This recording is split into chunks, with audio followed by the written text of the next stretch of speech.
일본 육상자위대 JGSDF의 후지 훈련소는 지독한 습기와 안개로 유명했다. 그날 아침도 예외는 아니었다. 차가운 비가 섞인 안개가 훈련장 전체를 무겁게 짓눌렀고 훈련병들의 거친 숨소리만이 이따금 정적을 깼다. 이 혹독한 환경 속에서 유독 한 명의 훈련병이 눈에 띄었다. 훈련 번호 217번 한국 육군 교환 프로그램으로 파견된 한아름 훈련병. 그녀는 이 낯선 땅에서 자신의 모든 것을 증명해야 하는 무거운 짐을 지고 있었다. 진흙탕으로 변한 장애물 코스. 훈련병들은 2미터 높이의 수직 장벽 앞에서 절망적인 표정을 짓고 있었다. 앞서 출발한 몇몇 일본 훈련병들이 미끄러지고 넘어지며 시간을 지체했다. 그때 한아름이 나섰다. 그녀는 도움닫기조차 하지 않았다. 그저 벽의 가장 약한 지지대를 정확히 밟고 폭발적인 코어 근육의 힘으로 단숨에 몸을 끌어올렸다. 그녀의 동작은 교본처럼 정확하고 물 흐르듯 유연했으며 낭비되는 움직임이 단 하나도 없었다. 그녀는 외나무 다리를 건널 때도 마치 평지를 걷는 듯한 안정감을 보였다. 다른 훈련병들이 두 팔을 벌려 위태롭게 균형을 잡는 것과는 대조적이었다. 포복으로 철조망을 통과할 때는 빗물이 고인 진흙탕 속에서도 속도가 줄지 않았다. 그녀의 위장복은 이미 흙과 물로 범벅이 되었지만 그녀의 눈빛은 조금도 흐려지지 않았다. 그 눈은 오직 결승점만을 향하고 있었다. 그녀는 단순히 훈련을 이수하는 것이 아니라 코스를 지배하고 있었다. 이 모든 광경을 훈련 통제탑 위에서 지켜보는 이가 있었다. 훈련 교관인 아이토 유우키 중이었다. 그의 미간에는 불쾌한 주름이 잡혀 있었다. 그는 한아름의 압도적인 기량을 인정하고 싶지 않았다. 오히려 그것이 훈련장의 조화를 깨뜨린다고 생각했다. 그는 보수적인 군인 가문 출신으로 집단의 통일성을 개인의 능력보다 우위에 두는 인물이었다. 저 한국인 훈련병의 존재 자체가 그에게는 불필요한 이질감이자 골칫거리로 느껴졌다. 아이토 중위는 쌍안경의 초점을 한아름에게서 다른 훈련병에게로 돌렸다. 타나카 켄지. 그는 이번 기수에서 가장 열성적인 훈련병 중 하나였지만 그 열성은 종종 맹목적인 국수주의로 변질되곤 했다. 타나카는 한아름 바로 뒤에서 장애물을 통과하며 노골적인 경쟁심을 불태우고 있었다. 그는 자신의 조국 훈련소에서 그것도 한국인에게 뒤처지는 것을 수치로 여겼다. 아이토는 타나카의 그런 성향을 알면서도 방관했다. 어쩌면 은근히 조장하고 있는지도 몰랐다. 훈련이 끝나고 내무반으로 복귀했을 때 분위기는 더욱 싸늘했다. 한아름은 묵묵히 자신의 총기를 손질하기 시작했다.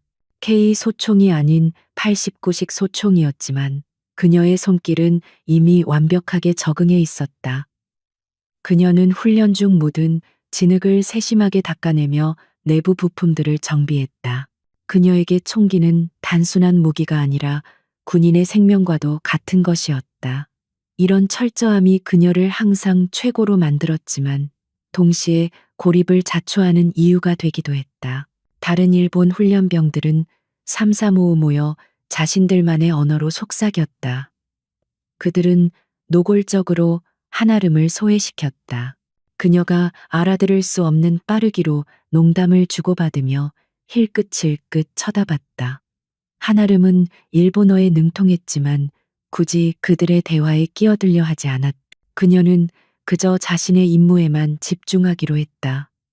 하지만 이런 무시와 경멸의 시선은 날카로운 칼날처럼 그녀의 마음을 조금씩 베어내고 있었다.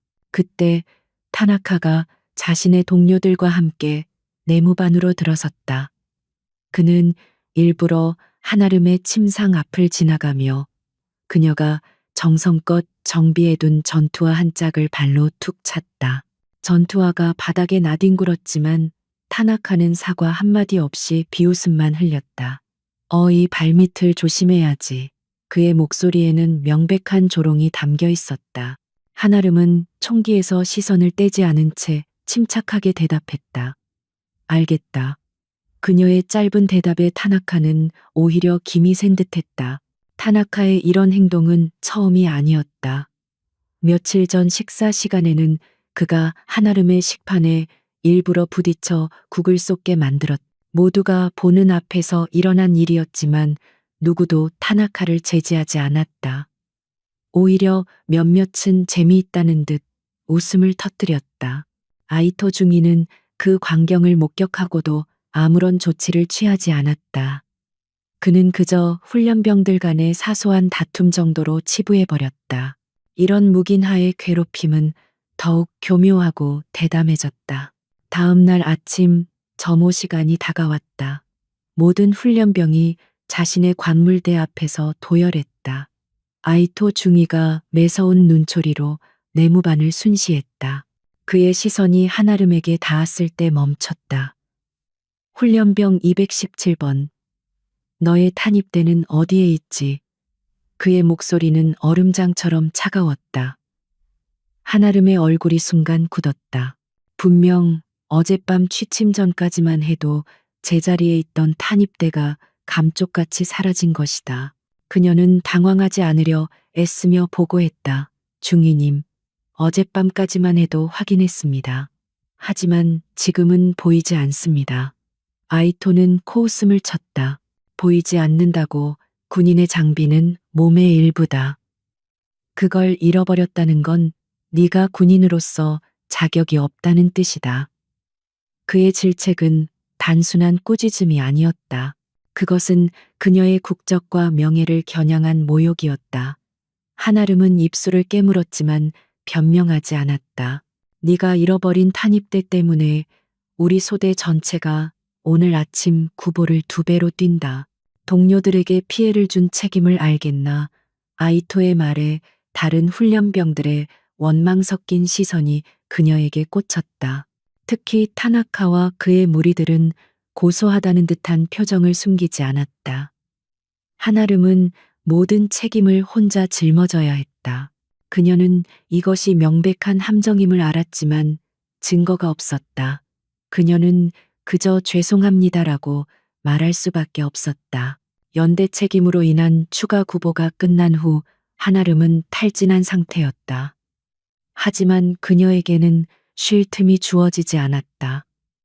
아이토 중위는 그녀를 따로 불러냈다. 한 훈련병, 너의 부주의는 별도의 징계가 필요하다. 오늘 오후 모든 훈련병이 휴식하는 동안 너는 제3무기고를 전부 재정비하도록. 그것은 혼자서는 도저히 끝낼 수 없는 방대한 양의 작업이었다. 명백한 부당노동이자 괴롭힘의 연장이었다. 한아름이 무거운 발걸음을 이끌고 제3무기고로 향했을 때 또 다른 시련이 그녀를 기다리고 있었다. 무기고 앞에는 타나카의 동료이자 아이토 중위의 신임을 받는 상급 훈련병 사토가 기다리고 있었다. 그는 비열한 미소를 지으며 말했다. 어이 한국인, 중위님이 방금 명령을 바꾸셨다. 넌 지금 당장 화장실 청소를 하러 가야 한다. 무기고는 우리가 맡을 테니. 이것은 명백히 모순되는 명령이었다. 한아름은 혼란스러웠다. 아이토 중위의 명령을 따라야 할지 아니면 상급 훈련병의 지시를 따라야 할지 알 수 없었다. 하지만 저는 분명 무기고 정비 명령을 받았습니다. 그녀가 이 일을 제기하자 사토는 어깨를 으쓱하며 말했다. 중위님의 마음이 바뀐 모양이지. 아니면 내 말을 못 믿겠다는 건가? 훈련소에서는 상급자의 말이 곧 법이다. 그의 눈빛은 그녀가 어느 쪽을 선택하든 공경에 처할 것이라고 말하고 있었다. 그녀는 직감했다. 이것이 또 다른 함정임을. 만약 그녀가 화장실 청소를 하러 간다면 아이토 중위는 무기고 정비 명령을 불이행했다며 그녀를 징계할 것이다. 반대로 무기고로 들어가려 한다면 그녀는 상급 훈련병의 지시를 거부한 것이 된다. 어느 쪽이든 그녀에게 불리했다. 타나카와 아이토가 쳐놓은 거미줄은 이토록 촘촘하고 악의적이었다. 그녀는 이 낯선 땅에서 완벽하게 고립되어 있었다. 결국 한아름은 무기고 문을 열지 못하고 화장실로 발길을 돌렸다. 상급자의 명령을 거부하는 것은 하급자의 명령, 불복종보다 더 큰 문제로 비화될 수 있었다. 그녀가 화장실에 도착했을 때 그곳은 이미 누군가가 일부러 더럽혀 놓은 듯 끔찍한 상태였다. 그녀는 묵묵히 청소 도구를 집어들었다. 그녀의 자존심은 이미 바닥까지 짓밟힌 상태였지만 포기할 수는 없었다. 예상대로 1시간 뒤 아이토 중이가 화장실에 나타났다. 그는 깨끗해진 화장실을 둘러보지도 않고 한아름에게 소리쳤다. 한 훈련병, 감히 내 명령을 무시하고 여기서 농땡이를 피우고 있었나. 당장 무기고로 오지 못한 이유를 설명해라. 그의 분노는 연기였지만 그 속에 담긴 악의는 진짜였다. 한아름은 사토 상급 훈련병의 지시가 있었다고 보고했지만 아이토는 기다렸다는 듯이 비웃었다. 사토는 방금 전 내게 네가 명령을 거부하고 무단으로 이탈했다고 보고했다. 누구 말이 맞는지 볼까? 아이토는 무전기를 들어 사토를 호출했다. 사토는 즉시 달려와 아무것도 모른다는 표정으로 한아름을 가리켰다. 중이님, 저는 분명히 중이님의 명령을 전달하려 했으나 한 훈련병이 제 지시를 무시하고 멋대로 화장실로 가버렸습니다. 완벽하게 짜인 각본이었다. 아이토 중이는 만족스러운 미소를 지으며 한아름을 바라봤다. 상관 모욕 명령, 불복종 근무지, 무단 이탈. 한 훈련병 넌 단 하루 만에 3가지 중대한 규율을 어겼다. 이대로라면 너를 당장 본국으로 돌려보내는 수밖에 없겠군. 그의 협박에 한아름은 주먹을 불끈 쥐었다. 억울함에 눈물이 쏟아질 것 같았지만 그녀는 이를 악물고 참았다. 이곳에서 우는 것은 가장 큰 약점이었다. 그녀는 고개를 들고 아이토 중이를 똑바로 응시했다. 그녀의 눈빛은 더 이상 순응하는 훈련병의 눈빛이 아니었다.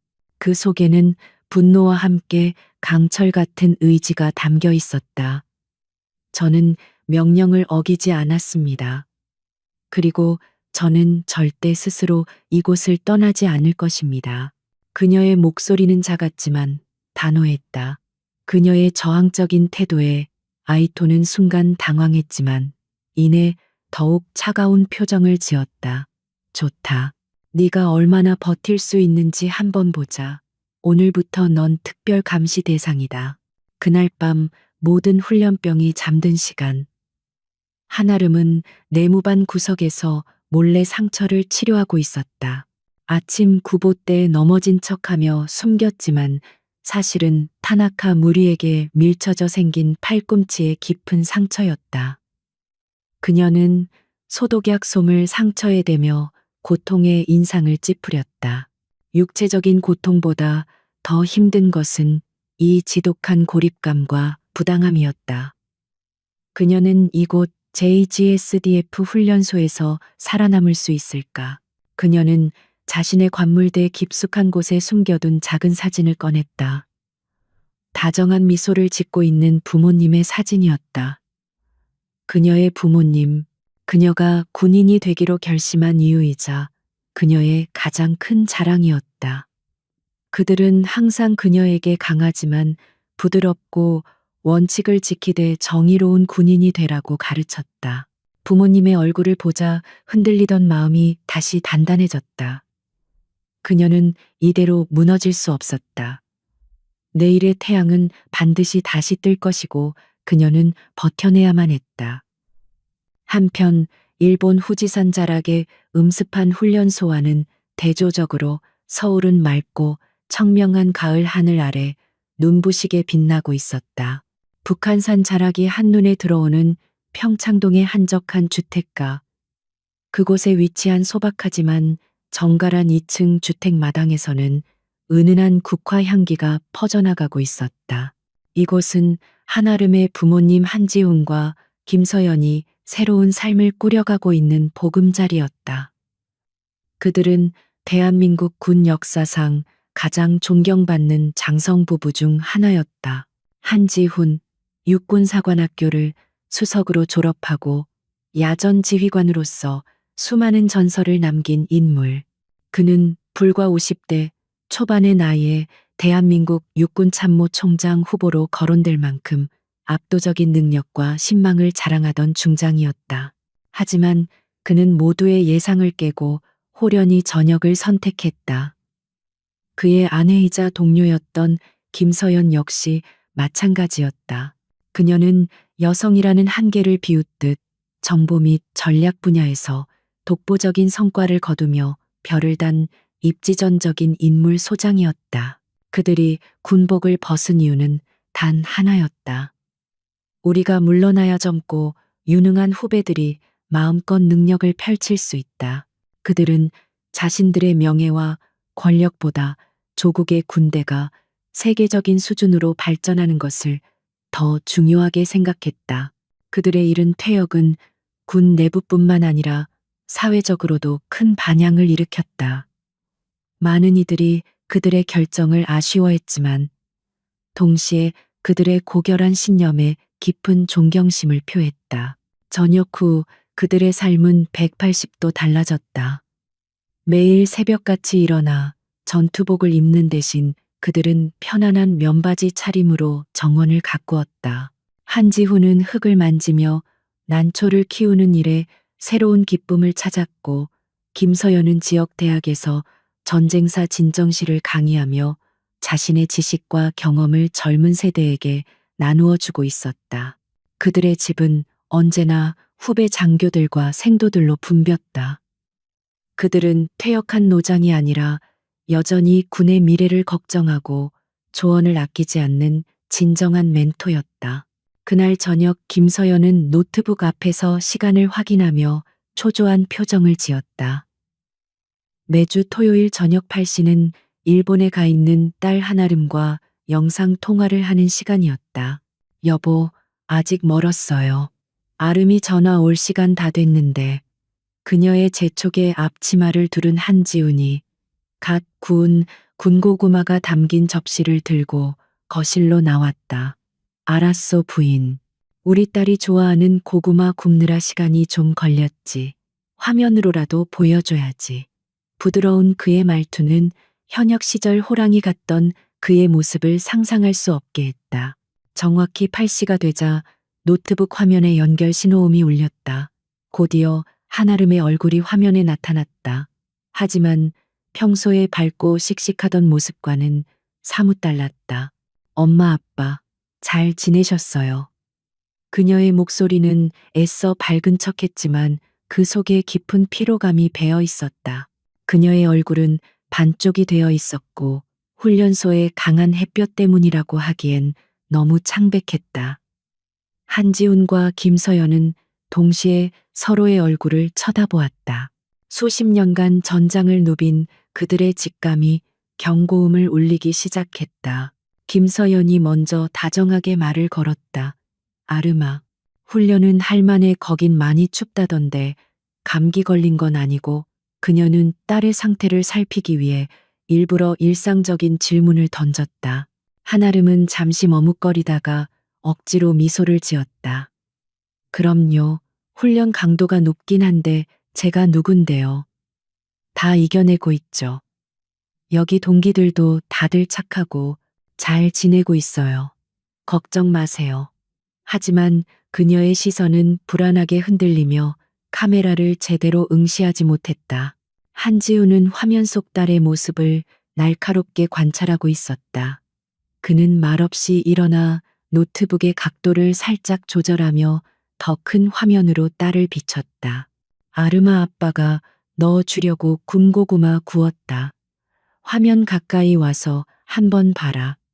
그가 고구마 접시를 화면에 들이밀었다. 한아름이 화면에 더 가까이 다가오는 순간 한지훈의 눈빛이 얼음장처럼 차가워졌다.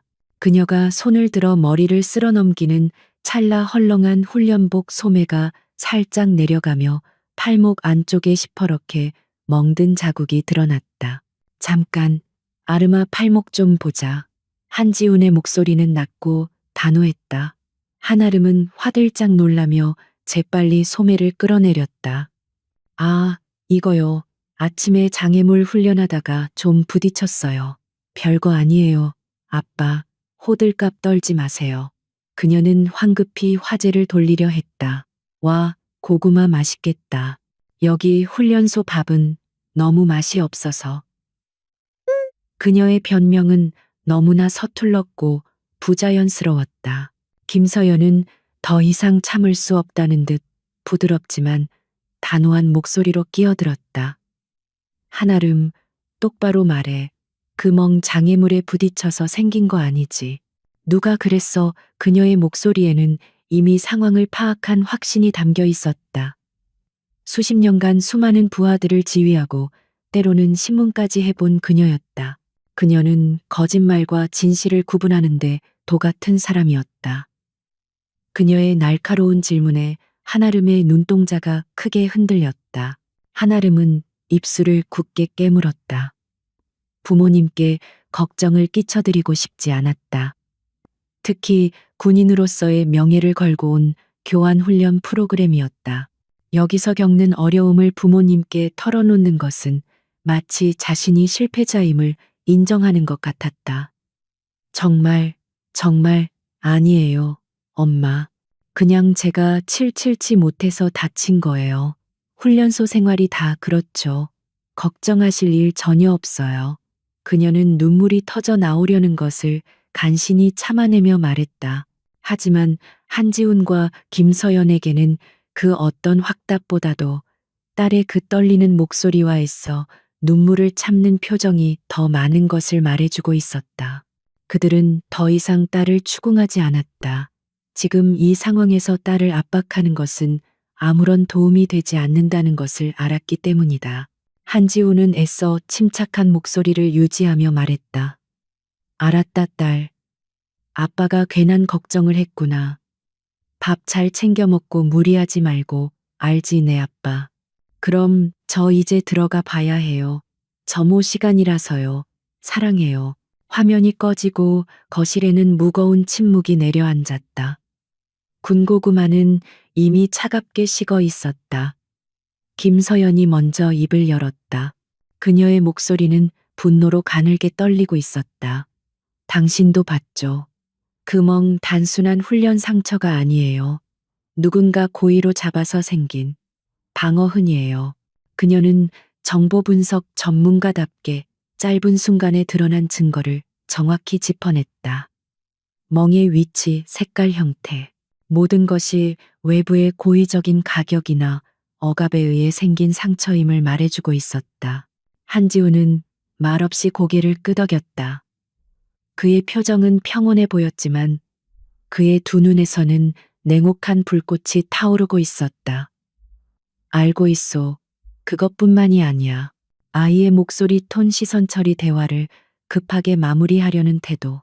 모든 것이 극심한 스트레스와 압박을 받고 있다는 신호였어. 그는 단순한 아버지가 아니었다.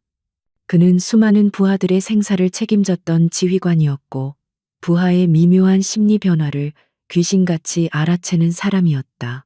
김서연은 자리에서 벌떡 일어났다. 이대로는 안 되겠어요.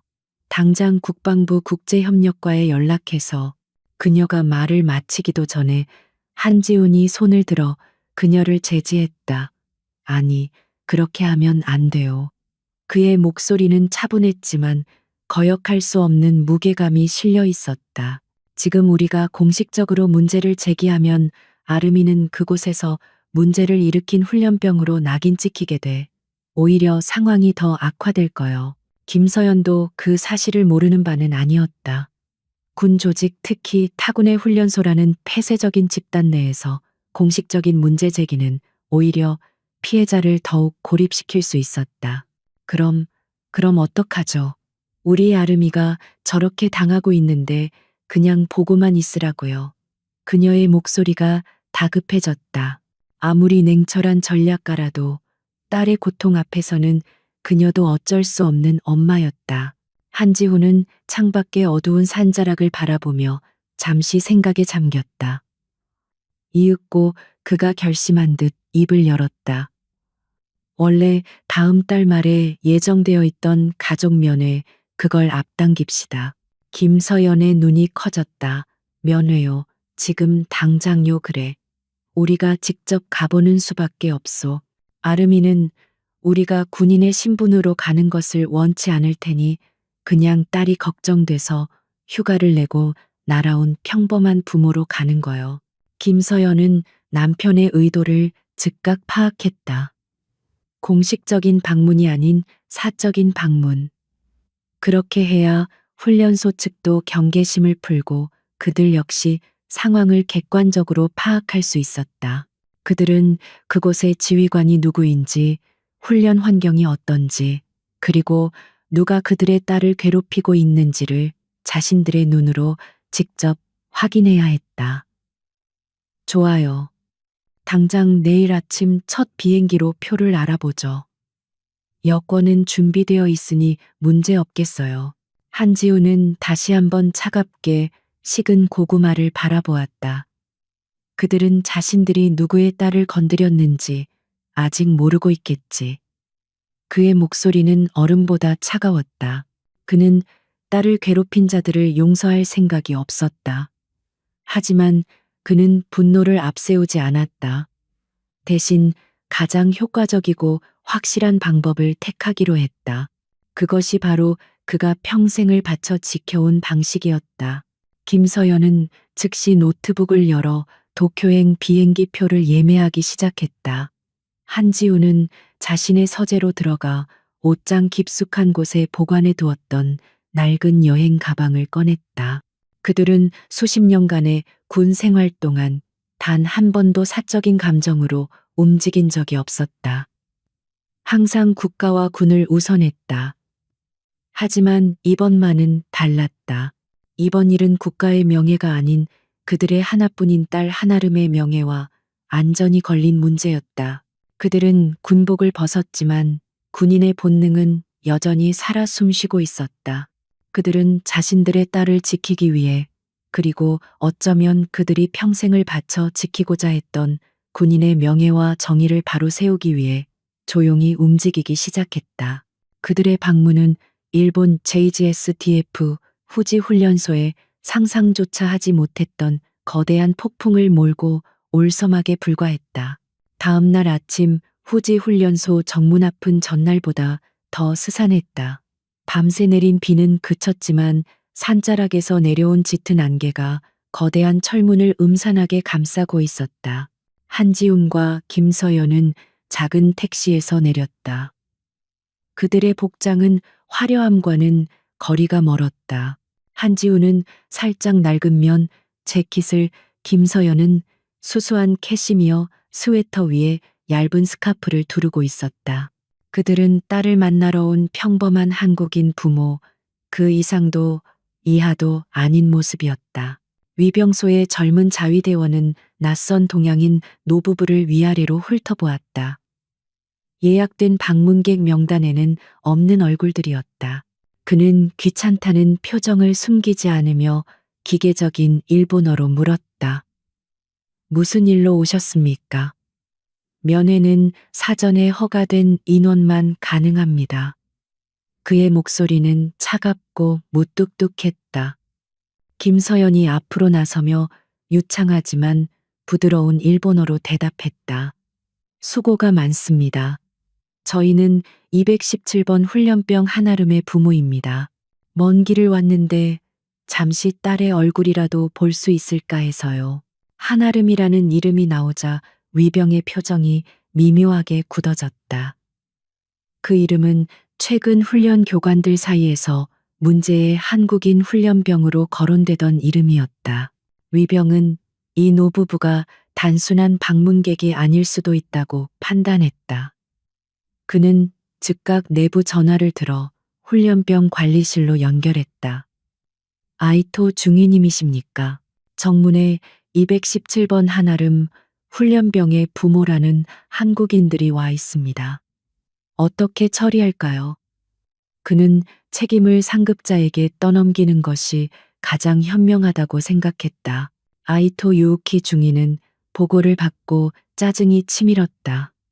어젯밤 그는 한아름에게 상급자 지시 불이행이라는 명목으로 야간 무기고 정비라는 부당한 징계를 내린 참이었다.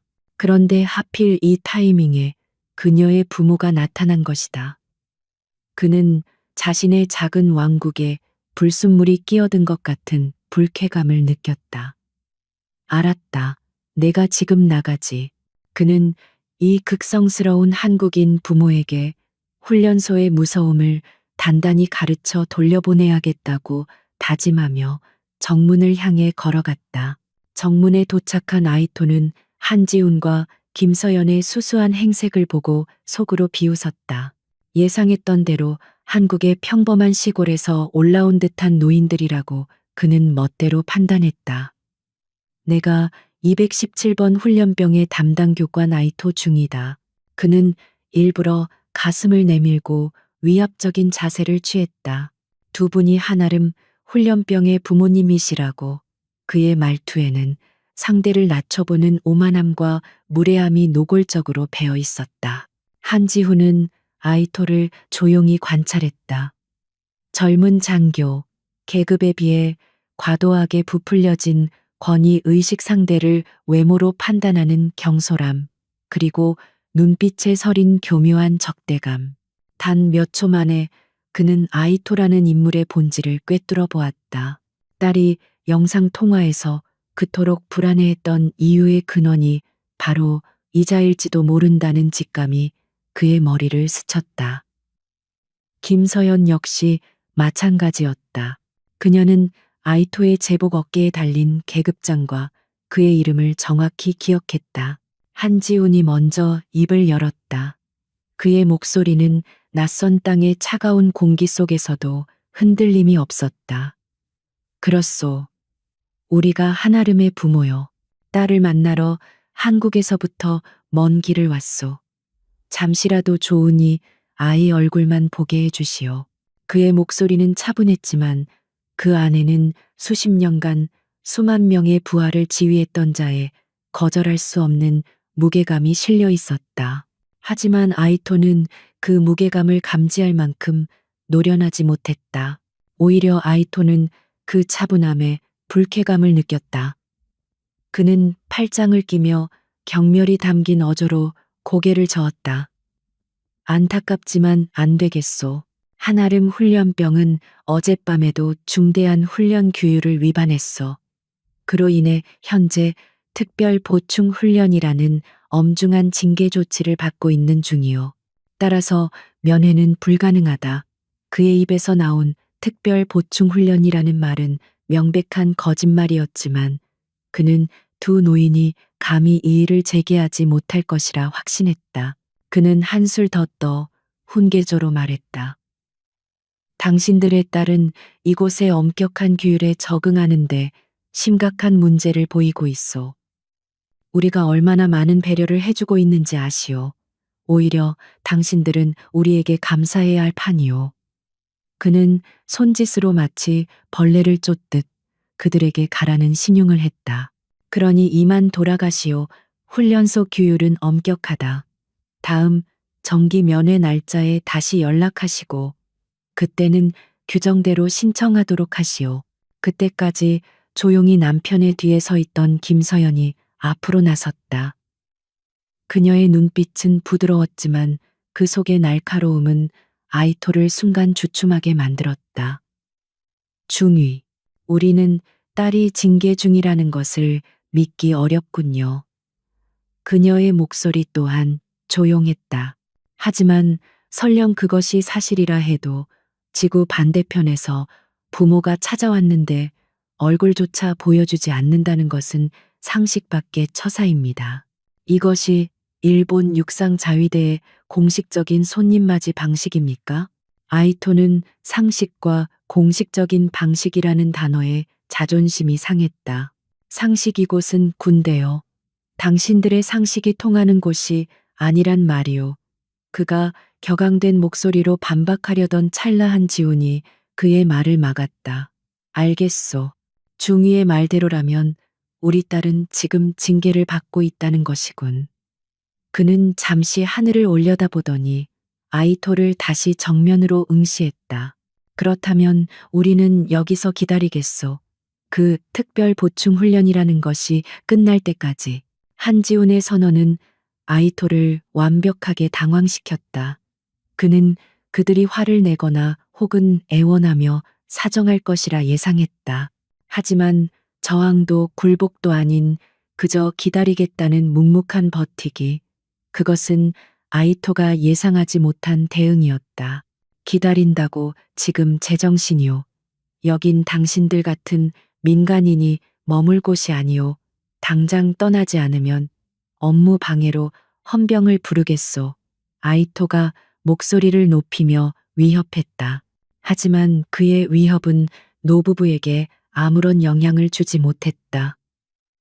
한지훈은 정문 옆 안개를 간신히 피할 수 있는 작은 처마 밑으로 천천히 걸어갔다. 김서연도 말없이 그의 곁에 나란히 섰다. 그들은 더 이상 아무 말도 하지 않았다. 그저 묵묵히 훈련소 철문을 응시할 뿐이었다. 그들의 모습은 마치 그 자리에 뿌리를 내린 두 그루의 늙은 소나무와도 같았다. 아이토는 분노로 얼굴이 붉어졌지만 동시에 알 수 없는 불안감에 휩싸였다. 위병소 안의 부하들이 자신을 어떻게 생각할지 걱정되기 시작했다. 그는 이 상황을 빨리 끝내고 싶었다. 정말 이럴 거요. 저와 당신들이 자초한 일이요. 나는 지금 당장 한아름 훈련병의 징계 수위를 높이라고 보고하겠소. 당신들의 이 무모한 고집 때문에 당신들 딸이 더 힘들어질 거란 말이오. 이것은 명백한 협박이자 스스로의 무덤을 파는 발언이었다. 그 말을 듣는 순간 김서연의 눈빛이 얼음장처럼 차갑게 변했다. 부드러움은 온데간데 없이 사라지고 수십 년간 적진의 기밀을 다루던 정보장교의 냉기가 서렸다. 방금 뭐라고 했나? 중이 그녀가 한 걸음 다가섰다. 그녀의 기세에 아이토는 자신도 모르게 한 걸음 뒷걸음질 쳤다. 부모의 방문을 빌미로 훈련병을 협박하는 것. 그것이 일본 자위대가 말하는 배려인가? 김서연의 목소리는 조용했지만 그 안에는 수천의 병력을 호령하던 장군의 위엄이 담겨 있었다. 한지우는 아내의 어깨를 가만히 감쌌다. 감정을 드러낼 때가 아니었다. 그는 다시 아이토를 바라보았다. 우리는 그저 딸을 보러 왔을 뿐이요. 하지만 당신의 그 말이 사실이라면 우리는 이제 그냥 돌아갈 수 없게 되었소. 그는 잠시 말을 끊었다가 훨씬 더 무거운 목소리로 이었다. 우리는 여기서 당신의 상관이 부대의 최고 지휘관을 만나야겠소. 그에게 직접 물어보겠소. 이것이 이 부대의 공식적인 방침인지. 최고 지휘관 아이토는 심장이 철렁 내려앉는 것 같았다. 이 보잘것없는 노인들이 감히 대대장 혹은 연대장을 만나겠다고. 그는 이 일이 상부에 보고되는 것을 결코 원치 않았다. 자신의 작은 왕국에서 일어난 사소한 마찰을 윗선에 알리는 것은 자신의 무능함을 드러내는 꼴이었다. 상관은 지금 바쁘시오. 당신들 같은 외부인을 만날 시간이 없단 말이오. 그는 다급하게 말을 잘랐다. 하지만 아이토의 다급한 반응은 오히려 한지훈과 김서연에게 확신을 주었다. 저 중위는 지금 무언가를 필사적으로 숨기고 있었다. 그 무언가는 바로 자신들의 딸 한아름과 관련된 부당한 처사일터였다. 이제 그들은 단순한 방문이 아니라 조사를 해야 한다는 것을 깨달았다. 두 사람의 눈빛이 교차했다. 그들은 더 이상 평범한 부모가 아니었다. 그들은 진실을 파헤치기 위해 전장에 다시 선 두 명의 노련한 장군이었다. 아이토는 불안감에 휩싸여 위병소 안으로 들어가 버렸다. 그는 노부부를 무시하기로 했지만 그의 신경은 온통 정문 밖에 미동도 없이 서 있는 두 사람에게 쏠려 있었다. 저들은 보통 부모가 아니었다. 보통 부모라면 이쯤에서 포기하거나 아니면 감정적으로 폭발해야 정상이었다. 하지만 저들은 마치 노련한 전략가처럼 가장 곤란한 지점을 정확히 파고들며 묵묵히 버티고 있었다. 한지훈과 김서연은 2시간 동안 꼿꼿이 서 있었다. 후지산의 차가운 바람이 그들의 낡은 재킷을 파고들었다. 위병소의 근무자들은 교대 시간이 되어 따뜻한 차를 마시러 들어갔지만 두 사람은 미동도 하지 않았다. 그들의 모습은 마치 풍화된 바위 같았다. 수십 년간의 군 생활이 그들에게 가르쳐 준 것은 인내였다. 적이 지쳐 쓰러질 때까지 혹은 상황이 자신들에게 유리하게 바뀔 때까지 기다리는 것. 그것이 그들의 생존 방식이었다. 시간이 흐르자 아이토의 인내심이 바닥을 드러냈다. 그는 자신의 권위가 정문 앞에서 옴짝달싹 못하는 저 두 노인에게 처참히 무너지고 있음을 깨달았다. 그는 위병소 밖으로 다시 뛰쳐나왔다. 정말 이럴 겁니까? 알겠소. 내가 특별히 배려하겠소. 지금 당장 한아름 훈련병을 데려오라고 지시하겠소. 하지만 딱 5분만 허락하겠소. 5분 뒤에는 무조건 돌아가야 하오. 그는 이 말로 노부부를 달래서 돌려보낼 생각이었다. 하지만 아이토는 또다시 오판했다. 그가 한아름을 데려오겠다고 말한 순간 한지훈과 김서연은 그가 처음부터 거짓말을 했음을 확신했다. 징계 중이라던 훈련병을 이렇게 쉽게 데려올 수 있을 리가 없었다. 아이토는 서둘러 위병소로 들어가 어딘가로 전화를 걸었다. 지금 당장 217번 훈련병 여기 정문으로 데려와. 5분 내로. 그의 목소리는 다급함과 분노로 떨리고 있었다. 그는 자신이 거대한 폭풍의 눈으로 걸어 들어가고 있음을 전혀 알지 못했다. 아이토 중위가 정문에서 한지훈 부부와 대치하며 시간을 끌고 있던 바로 그 시각 한아름은 훈련소의 가장 후미지고 외진 곳에 위치한 제사보급 창고에 홀로 있었다.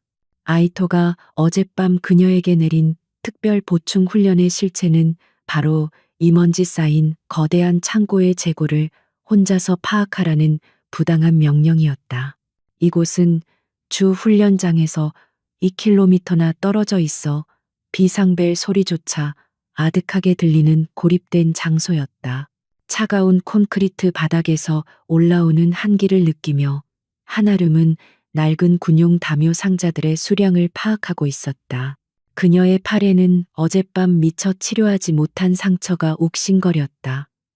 그때 무거운 강철문이 삐걱거리는 소리와 함께 거칠게 열렸다. 한아름은 반사적으로 몸을 돌렸다. 그곳에는 그녀가 가장 마주치고 싶지 않았던 인물 타나카 켄지가 비웃는 얼굴로 서 있었다. 그리고 그의 뒤에는 항상 그를 따르는 무리 사토와 곤도가 음험한 표정으로 버티고 있었다. 한아름은 즉시 위험을 감지했다. 이곳은 인적이 드물었다. 그들의 등장은 우연이 아니었다. 이런 217번 훈련병 아니신가? 여기서 혼자 땀 흘리고 있는 건가? 타나카가 창고 안으로 천천히 걸어 들어오며 빈정거렸다. 곤도가 그녀의 유일한 퇴로인 강철문을 쿵 소리가 나게 닫아버렸다. 사토는 전력 차단기 쪽으로 걸어가 창고 내부의 비상등 몇 개만을 남기고 불을 꺼버렸다. 공간은 순식간에 어둠과 위협으로 가득 찼다. 한아름은 들고 있던 재고 목록판을 앞쪽으로 단단히 고쳐 쥐었다. 그것은 빈약한 방패막이라도 될 터였다. 나는 아이토 중위의 직접 명령을 수행 중이다. 방해하지 마라. 그녀의 목소리는 떨리지 않았다.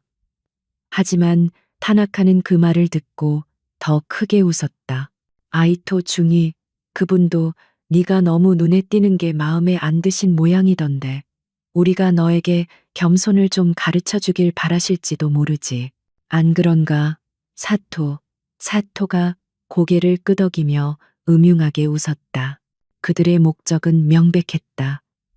단순한 괴롭힘을 넘어선 계획된 폭력이었다. 한국에서 온 엘리트라고 여긴 일본이다. 네가 아무리 날고 기어도 여선 안 돼. 곤도가 그녀의 뒤쪽으로 천천히 돌아가기 시작했다. 전형적인 포위 전술이었다. 한아름은 심호흡을 했다. 그녀의 아버지는 그녀에게 항상 말했다. 전장에서 가장 위험한 것은 공포 그 자체다. 숨을 고르고 적의 움직임을 읽고 첫 번째 기회를 절대 놓치지 마라. 먼저 움직인 것은 뒤쪽으로 돌아간 곤도였다. 그는 한아름의 어깨를 뒤에서 낚아채려 했다. 하지만 그가 손을 뻗는 순간 한아름은 몸을 낮추며 번개처럼 회전했다. 그녀는 곤도의 팔목을 잡아채는 동시에 그의 무게 중심을 이용해 어깨 너머로 세차게 매다꽂았다. 쿵 하는 둔탁한 소리와 함께 곤도가 콘크리트 바닥에 등을 부딪혔다. 그는 숨이 막혀 컥 소리조차 내지 못하고 눈을 뒤집었다. 모든 것이 1초 만에 일어난 일이었다. 타나카와 사토는 순간 얼어붙었다. 그들은 가녀린 여군 훈련병이 거구의 곤도를 단숨에 제압하리라고는 상상도 못했다. 그들의 경악은 곧 분노로 바뀌었다. 이 계집애가 사토가 주먹을 휘두르며 짐승처럼 달려들었다. 한아름은 목록판을 방패처럼 들어 그의 주먹을 막아냈다. 퍽 소리와 함께 나무판이 부서졌지만 그녀는 그 충격을 이용해 사토의 앞면을 향해 정확하게 팔꿈치를 날렸다. 사토의 코뼈가 부러지는 소리가 어렴풋이 들렸다. 사토가 피를 쏟으며 비틀거리는 사이 타나카는 공포에 질린 표정에서 이내 광기 어린 분노로 가득 찼다. 그는 더 이상 망설이지 않았다. 그는 자신의 군화 속에 숨겨두었던 흉기를 꺼내들었다. 그것은 날카롭게 연마된 고무 재질의 훈련용 나이프였다. 비록 진검은 아니었지만 끝이 뾰족하고 단단하여 충분히 심각한 부상을 입힐 수 있는 훈련장 밖에서는 절대 소지해서는 안 될 불법 무기였다. 네가 감히 우릴 공격해 여기서 죽어라. 타나카가 훈련용 나이프를 휘두르며 달려들었다. 상황은 이제 생존의 문제로 바뀌었다. 한아름은 뒤로 물러서며 주변의 지형지물을 이용했다. 그녀는 거대한 선반을 발로 차 그 위에 쌓여 있던 낡은 수통들을 타나카의 앞을 향해 쏟아지게 했다. 타나카가 잠시 주춤하는 사이 그녀는 자세를 가다듬었다. 그녀의 부모님은 그녀에게 세계 최고 수준의 근접 전투술 CQC를 가르쳤다. 단순한 호신술이 아닌 적을 무력화하는 살상 기술이었다. 타나카는 다시 칼을 휘둘렀다. 그의 공격은 무모했지만 위협적이었다. 한아름은 그의 공격을 아슬아슬하게 피하며 기회를 엿보았다. 타나카가 크게 베는 동작으로 그녀의 목을 노렸을 때 그녀는 더 이상 피하지 않았다. 대신 안쪽으로 파고들었다. 그녀는 타나카의 칼을 쥔 손목을 왼손으로 쳐내고 동시에 오른손으로 그의 팔꿈치 관절을 역방향으로 가격했다. 타나카의 팔이 부자연스럽게 꺾였지만 그는 고통 속에서도 칼을 놓지 않았다. 오히려 그는 더욱 악에 받쳐 반대쪽 손으로 한아름의 머리채를 잡으려 했다. 한아름은 그의 손을 피하다가 균형을 잃었다. 타나카는 그 틈을 놓치지 않고 꺾인 팔로 다시 한번 칼을 휘둘렀다. 슥 날카로운 고무 칼날이 한아름의 왼쪽 팔뚝을 깊게 그었다. 훈련복이 찢어지고 그 아래로 선명하게 붉은 상처가 드러나며 피가 배어 나오기 시작했다. 뼈를 파고드는 듯한 고통이 그녀의 온몸에 퍼졌다. 고통은 그녀를 주저앉히는 대신 오히려 그녀의 정신을 더 맑게 깨웠다. 피를 보자 타나카는 흥분했지만 그것이 그의 마지막 실수였다. 한아름은 부상당한 팔의 고통을 무시하고 타나카의 복부를 향해 정확하고 강력한 정권 정견을 날렸다. 그녀의 모든 체중이 실린 주먹이었다. 타나카는 복부를 감싸쥐며 숨을 몰아쉬었다. 그녀는 기회를 놓치지 않고 그의 턱을 향해 손바닥으로 올려치는 장타정달을 날렸다. 타나카의 고개가 격렬하게 뒤로 젖혀지고 그는 뇌가 흔들리는 충격으로 비틀거렸다. 그 순간 한아름은 그의 손목을 다시 잡아채고 이번에는 관절기를 사용해 그의 몸 전체를 바닥에 내리꽂았다.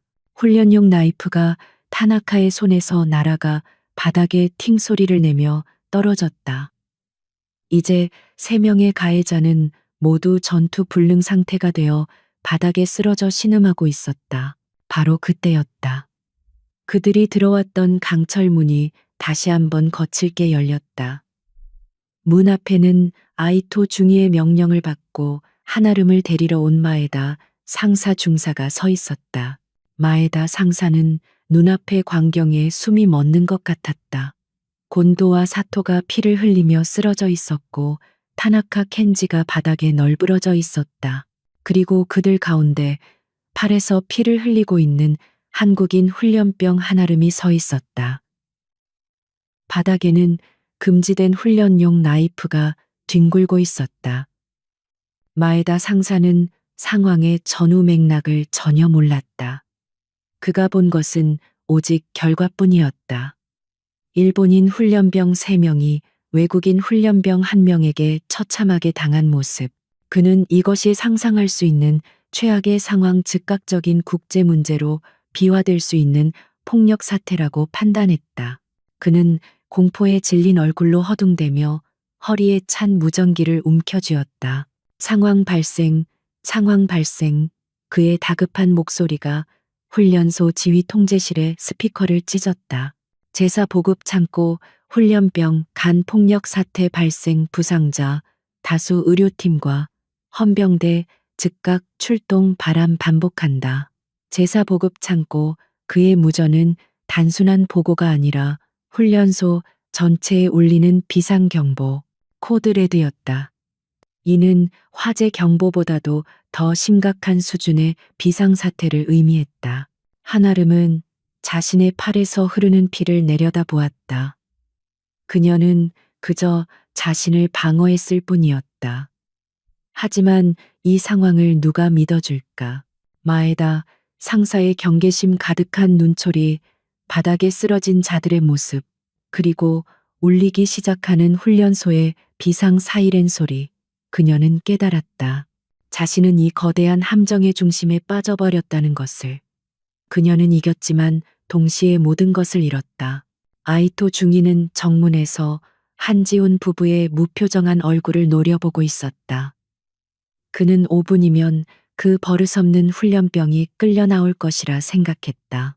바로 그때 그의 무전기에서 귀를 찢는 듯한 코드레드 경보가 터져 나왔다. 그리고 그는 위치를 듣고 말았다. 제사보급 창고, 자신이 한아름을 보낸 바로 그 장소였다. 아이토의 얼굴이 순간 백지장처럼 하얗게 질렸다. 정문 앞의 공기는 일순간 얼어붙었다. 아이토 중위의 무전기에서 터져나온 코드레드 경보는 단순한 알림이 아니었다. 그것은 훈련소 전체가 비상사태에 돌입했음을 의미하는 귀를 찢는 사이렌 소리와 함께 순식간에 기지 전체로 퍼져나갔다.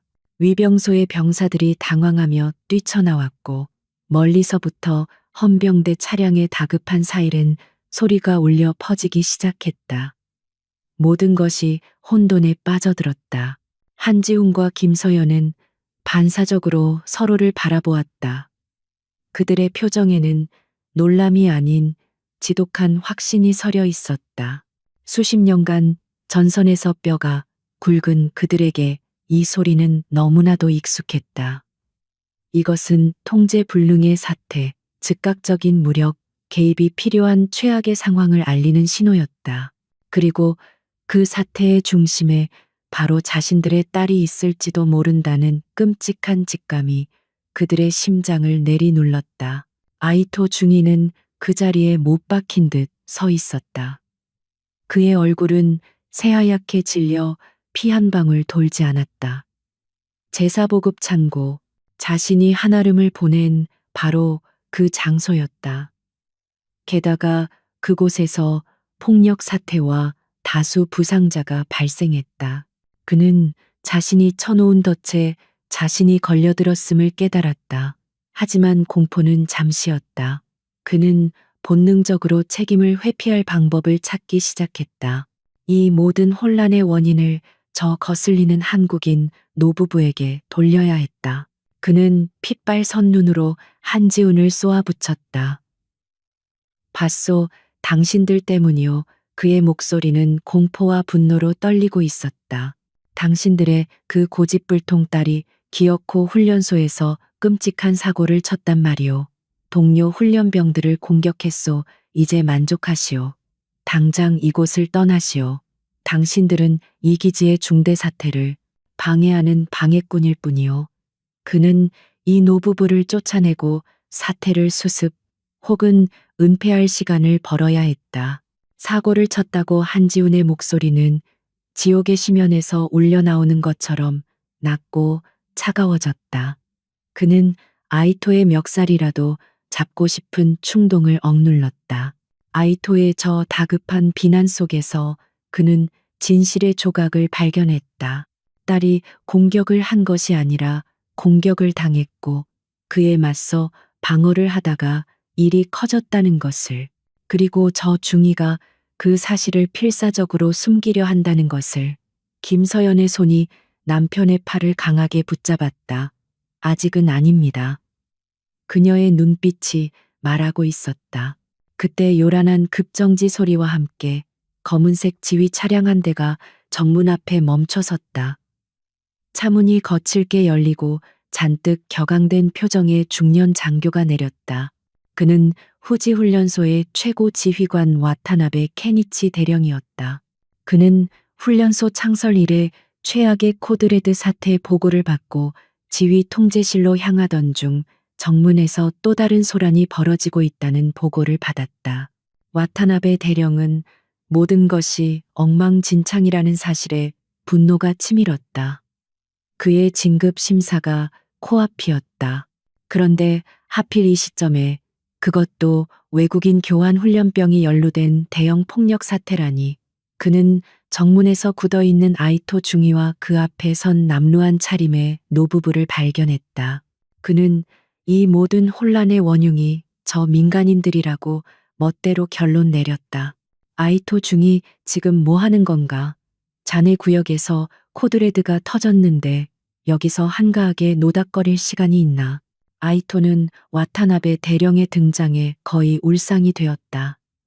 대령님, 그게 이분들이 217번 훈련병의 부모인데 면회를. 와타나베는 그의 말을 거칠게 끊었다. 닥쳐라, 217번. 그 한국인 훈련병이 주범 아닌가? 헌병대 보고로는 일본인 훈련병 3명을 중태에 빠뜨렸다고 하던데. 그는 한지훈 부부를 경멸의 눈초리로 쳐다보며 소리쳤다. 당신들 괴물 같은 딸을 두셨군. 당장 내 기지에서 떠나시오. 여긴 당신들이 있을 곳이 아니오. 헌병 저자들을 당장 쫓아내. 괴물, 그 단어가 한지훈의 마지막 이성의 끈을 끊어 놓았다. 딸이 중태에 빠뜨렸다고 팔에 붕대를 감고 피를 흘리던 딸의 모습을 떠올렸던 부부의 머릿속이 하얗게 변했다. 상황이 그들의 예상을 아득히 넘어섰다. 이것은 단순한 괴롭힘이 아니었다. 딸이 심각한 위험에 처해 있거나 혹은 억울한 누명을 쓰고 희생양이 될 위기였다. 김서연이 남편을 바라보았다. 여보, 지금이에요. 한지훈은 말없이 고개를 끄덕였다. 한지훈은 와타나베 대령의 고함이나 아이토의 위협은 안중에도 없다는 듯 품 안에서 낡은 휴대전화를 꺼냈다. 그것은 최신 스마트폰이 아닌 구형 폴더폰이었다. 와타나베는 그 모습에 어이가 없었다. 뭐 하는 거요? 지금 신고라도 하겠다는 거요. 소용없소 여긴 일본이고 내 관할 구역이요. 그가 비웃으며 소리쳤다. 하지만 한지우는 그의 말을 무시하고 익숙한 번호를 눌렀다. 신호음은 길지 않았다. 모시모시 모시. 전화기 너머로 낮고 권위 있는 목소리가 들려왔다. 한지우는 그 순간 수십 년간 잊고 지냈던 군인의 자세로 돌아갔다. 그는 허리를 꼿꼿이 펴고 와타나베 대령과 아이토 중위를 꿰뚫어 볼 듯이 바라보며 입을 열었다. 그의 입에서 나온 말은 한국어가 아니었다. 너무나도 유창하고 품격 있는 일본 최고위층 엘리트의 억양을 지닌 완벽한 일본어였다. 야마자키 장군님, 오랜만입니다. 저 한지훈입니다. 그 이름이 불리는 순간 와타나베 대령의 얼굴에서 비웃음이 사라졌다. 야마자키, 설마 통합망료장, 합동참모의장이신 야마자키 고로 대장님을 말하는 것인가? 그는 미친 노인의 망상이라고 치부하려 했다. 하지만 전화기 너머로 미세하게 들려오는 목소리가 그의 희미한 희망을 부수었다. 한 장군 이게 얼마만인가? 지금 어디인가? 한지훈은 와타나베 대령의 눈을 똑바로 응시하며 차가운 목소리로 말을 이었다. 송구스럽습니다. 장군님. 지금 제가 장군님의 관할 하에 있는 한 시설에 아주 사소한 문제로 발이 묶여 있습니다. 그는 잠시 숨을 골랐다. 훈련소 전체에 울리던 사이렌 소리가 마치 이 순간을 위해 잠시 멎은 듯했다. 후지 훈련소라고 하더군요. 혹시 장군님의 따뜻한 조언 한마디를 여기 지휘관에게 전해주실 수 있겠습니까? 와타나베 케니치 대령은 그 자리에 얼어붙었다. 그의 귀에는 더 이상 아무 소리도 들리지 않았다. 오직 한지훈이라는 이름과 야마자키 장군이라는 이름만이 그의 뇌 속을 미친 듯이 휘저었다. 아이토 중위는 이미 얼굴이 잿빛이 되어 사시나무 떨듯 떨고 있었다. 그는 자신이 무슨 짓을 저질렀는지, 자신이 누구를 건드렸는지 그제야 어렴풋이 깨닫기 시작했다. 거대한 폭풍이 그들의 머리 위에서 막 소용돌이치기 시작했다. 와타나베 케니치 대령은 숨을 쉴 수 없었다. 그의 온몸에 피가 얼어붙는 것 같았다. 한지훈, 그 이름은 일본 방위성의 최고위급 장교들에게만 알려진 이름이었다. 한국 육군의 전설적인 전략가, 불과 몇 년 전까지만 해도 한미일 3국 연합훈련의 한국 측 최고 책임자였던 인물. 야마자키 통합망료장이 그를 각하라고 부르지는 않았지만 전화기 너머로 들려오는 목소리에는 동등한 혹은 그 이상의 존경심이 묻어 있었다. 한 장군이라는 호칭, 그는 중장이었다. 그의 눈앞에 서 있는 이 낡은 면, 재킷을 입은 남자가 대한민국 육군의 전 중장 한지훈이었다. 그리고 그 옆에 수수한 스카프를 두른 여성은 와타나베는 공포에 질려 김서연을 바라보았다. 설마 한국군 최초의 여성 정보소장 철의 여인이라 불렸던 김서연이란 말인가. 그들이 은퇴 후 평범한 삶을 산다는 소문은 들었지만 그 평범한 삶이 자신의 관할 구역인 이후지 훈련소 정문 앞에서 펼쳐지리라고는 상상도 못했다. 와타나베가 뇌가 정지된 듯 굳어있는 바로 그 순간 그의 옆에 서 있던 부관의 무전기에서 다급한 보고가 튀어나왔다. 대령님, 긴급 보고입니다. 제사 보급 창고 현장 상황 217번 한아름 훈련병 좌측 팔에 훈련용 나이프로 인한 자상 츠숑 확인 출혈 다수 반복합니다. 217번 훈련병이 피해자입니다. 타나카 훈련병이 불법 반입한 흉기로 공격했습니다. 그 보고는 와타나베의 마지막 남은 이성을 산산조각 냈다. 피해자, 자상, 불법 흉기, 그리고 한지훈. 이 모든 단어들이 그의 머릿속에서 폭발적인 연쇄 반응을 일으켰다. 이것은 단순한 훈련병 간의 폭력 사태가 아니었다. 이것은 한일 동맹의 근간을 뒤흔들 수 있는 외교적 참사였다. 전직 한국군 중장과 소장의 딸이 일본 자위대 훈련소에서 일본인 훈련병에게 흉기로 공격당하고 담당 교관에게 핍박받았다. 그리고 자신은 방금 그들의 면전에서 괴물 같은 딸이라며 그들을 모욕했다. 와타나베는 더 이상 대령이 아니었다. 그는 그저 자신의 경력이 아니 어쩌면 인생이 끝장났음을 직감한 한 명의 사내에 불과했다. 그는 자신의 사무실에서 정문까지 어떻게 달려왔는지 기억나지 않았다. 하지만 지금 그는 정문에서 그의 지휘 통제실까지 아니 어쩌면 도쿄의 방위성 본부까지라도 달려가야 할 것 같았다.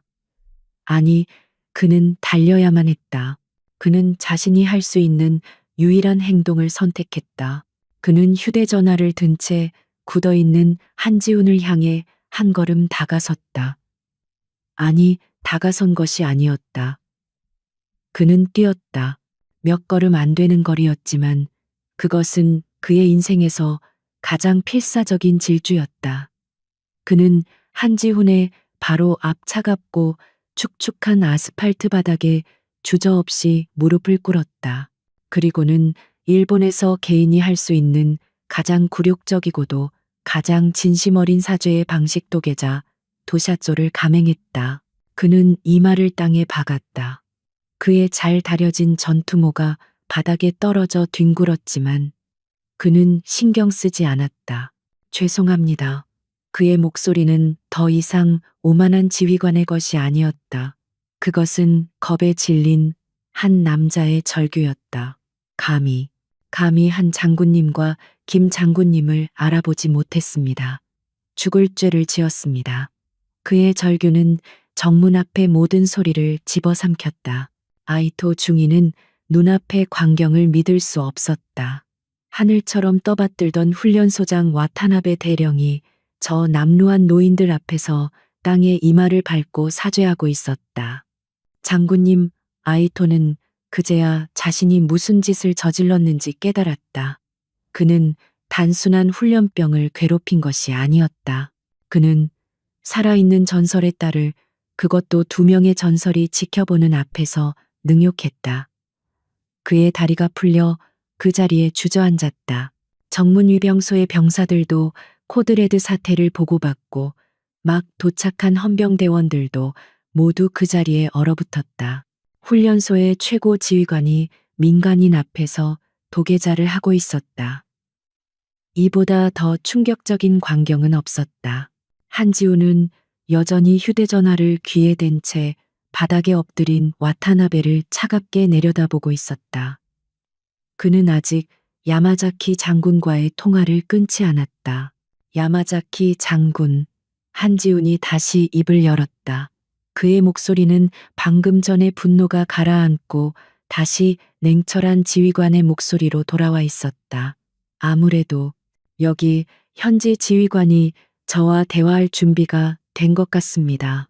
자세한 상황은 이 친구와 이야기를 나눈 뒤 제가 다시 연락드리도록 하겠습니다. 귀한 시간을 내주셔서 감사합니다.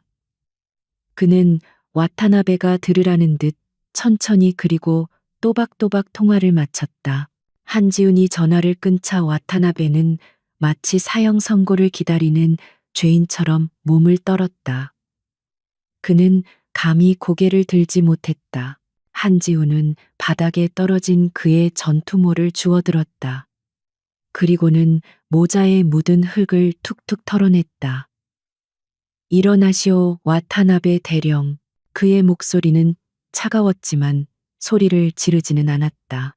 대령의 사죄는 내가 아니라 내 딸에게 해야 할 것이오. 그는 와타나베의 어깨를 짚어 억지로 일으켜 세웠다. 지금 당장 내 딸이 있는 곳으로 안내하시오. 그리고 이 사태를 이 지경으로 만든 자. 한지훈의 시선이 바닥에 주저앉아 넋이 나간 아이토 중이에게 향했다. 저자도 함께 가야겠소.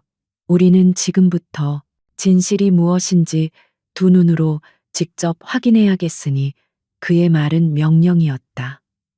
패배한 지휘관이 승리한 지휘관에게 보내는 무조건적인 항복 요구와도 같았다. 와타나베 대령의 지휘 차량은 정적 속에서 움직였다.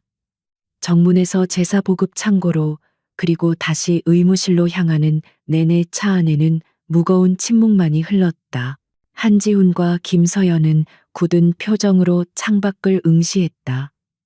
와타나베는 감히 그들의 얼굴을 쳐다보지 못하고 자신의 무릎만 내려다보았다. 아이토 중위는 이미 헌병대에 의해 별도로 연행된 후였다. 그들의 목적지는 명확했다. 진실 그리고 딸이었다. 훈련소 의무실은 코드레드 발령으로 그야말로 아수라장이었다. 의료진이 복도를 뛰어다녔고 헌병들이 타나카와 그의 무리들을 결박하여 밖으로 끌어내고 있었다. 그들은 더 이상 오만한 가해자가 아니라 군법 회의에 서게 될 범죄자에 불과했다. 와타나베는 이 모든 혼란이 자신의 부대에서 일어났다는 사실에 다시 한번 참담함을 느꼈다. 그는 부관에게 단호하게 명령했다. 관련자 전원 즉시 구금 조치해 한치의 오차도 없이 한 간호 장교가 그들을 격리된 치료실로 안내했다. 문이 열리자 한아름이 침대에 앉아 팔에 붕대를 감고 있는 모습이 보였다. 그녀는 부모님의 등장에 놀라 눈을 크게 떴다. 아빠, 엄마 어떡해, 여길. 그녀의 목소리가 떨렸다. 김서연은 더 이상 참지 못하고 딸에게 달려가 그녀를 품에 안았다. 그녀의 어깨가 가늘게 떨리고 있었다. 강철 같던 소장의 모습은 온데간데 없고 오직 딸의 고통에 아파하는 어머니만이 존재했다. 한지우는 한 걸음 뒤에서 딸을 바라보았다. 그는 의사처럼 침착하게 딸의 상처, 붕대의 상태, 그리고 그녀의 눈빛을 살폈다. 다행히 상처는 깊었지만 치명상은 아니었다. 그는 딸의 머리를 부드럽게 쓰다듬었다. 괜찮다, 아름아. 이제 다 괜찮아. 그의 낮은 목소리에는 딸을 향한 미안함과 이 모든 것을 자행한 자들에 대한 차가운 분노가 함께 담겨 있었다. 그는 딸이 느꼈을 공포와 고립감을 짐작조차 하기 힘들었다. 한아름은 어머니의 품에서 고개를 들었다. 그녀는 눈물을 흘리지 않았다. 대신 고통을 참고 와타나베 대령과 부모님을 번갈아 보았다. 저는 저를 방어했습니다. 그들이 먼저 불법 무기를 사용했습니다. 제사보급 창고 선반 뒤쪽에 타나카가 숨겨둔 다른 흉기들이 있을지도 모릅니다. 그녀는 고통 속에서도 군인으로서 상황을 정확하게 보고하고 추가적인 증거까지 제시하려 했다. 김서연은 딸의 뺨을 감쌌다. 알고 있다, 딸아.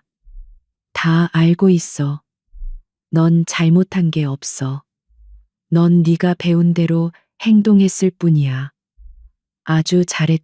그녀는 딸의 강인함이 대견하면서도 동시에 이런 위험한 상황에 처하게 만든 훈련소 시스템의 분노를 느꼈다. 그녀의 눈빛이 와타나베 대령을 향했다.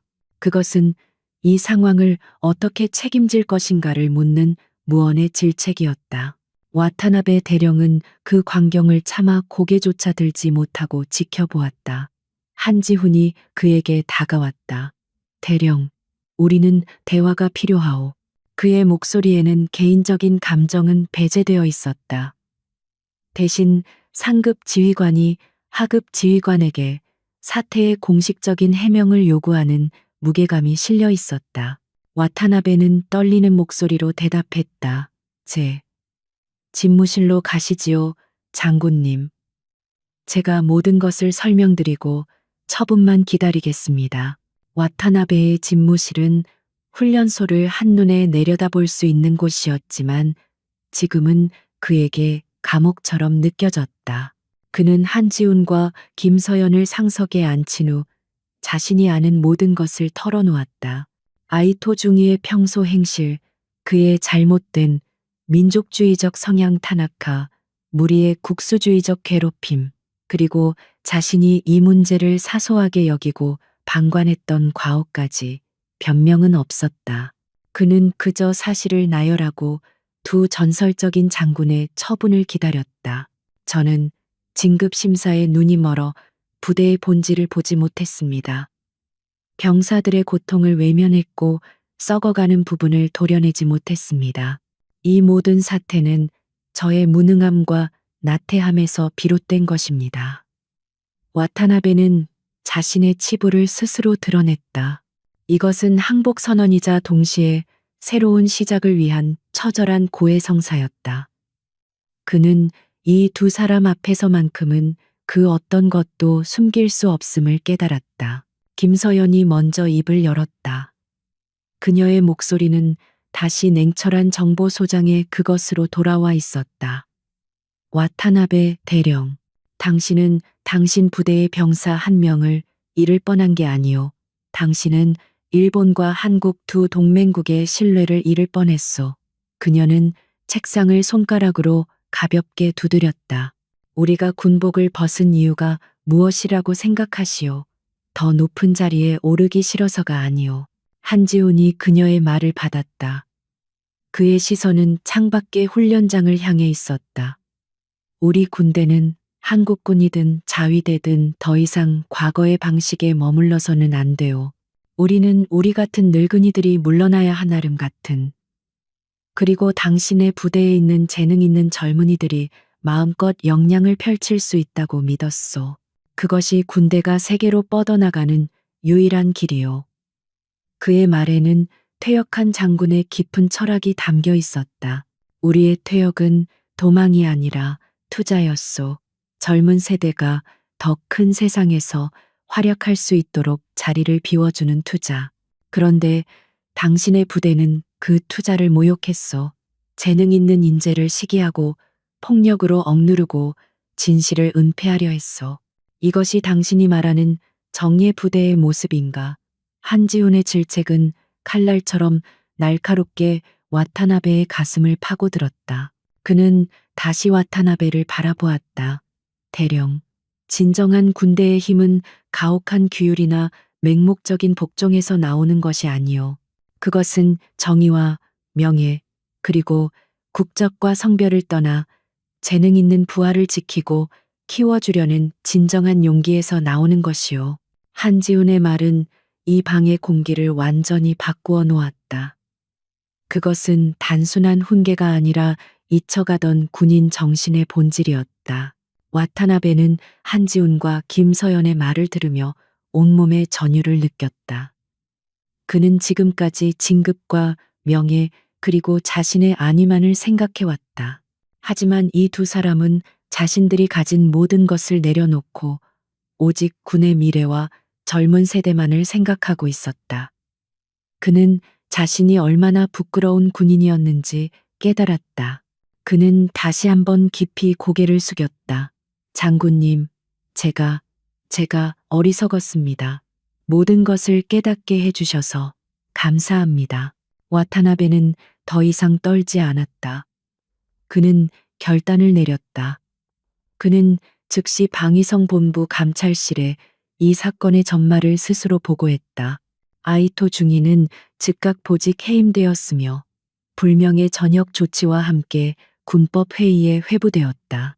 타나카와 그의 공범들은 불법 무기 소지 및 특수 상해 혐의로 민간 경찰과 헌병대의 이중으로 기소되었다.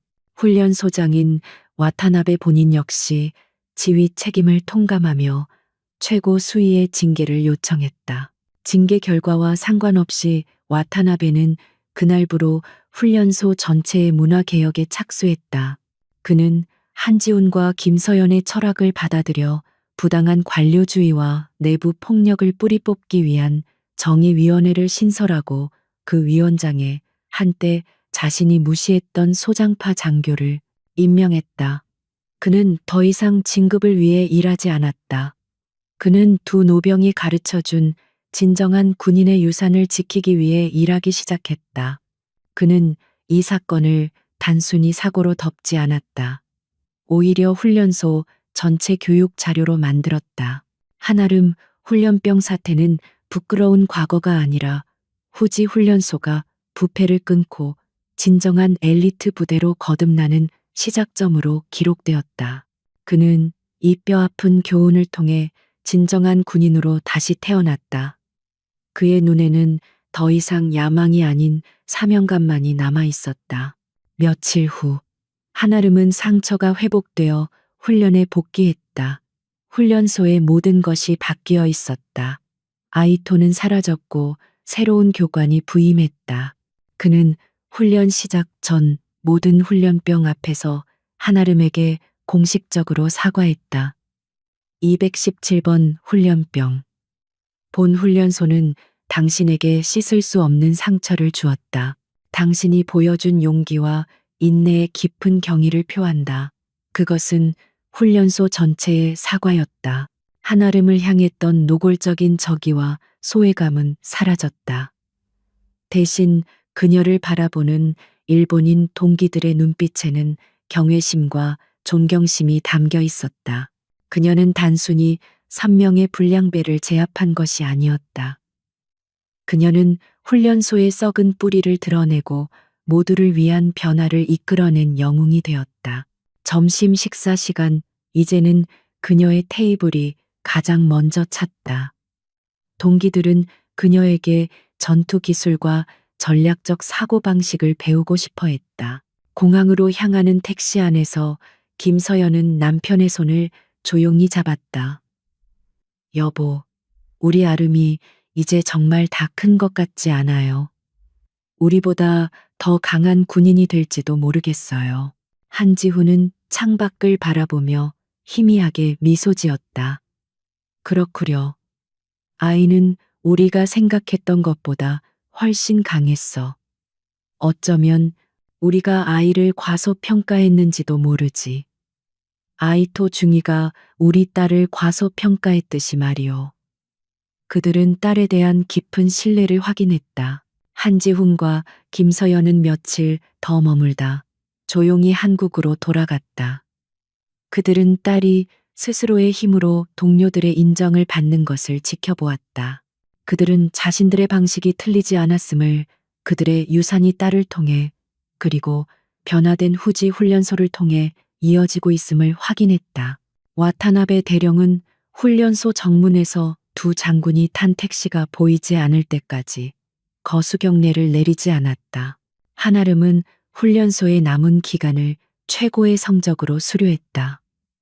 그녀는 교환 훈련생 신분이었지만 모든 훈련병들의 실질적인 리더가 되었다. 그녀가 떠나는 날 와타나베 대령은 훈련소 최고의 명예훈장을 그녀에게 직접 수여했다. 그녀는 한국과 일본 두 나라 군대의 진정한 유산이자 미래가 되었다. 그리고 이 모든 것은 권력을 내려놓고 젊은 세대를 믿었던 두 노병의 조용한 헌신에서 시작된 것이었다.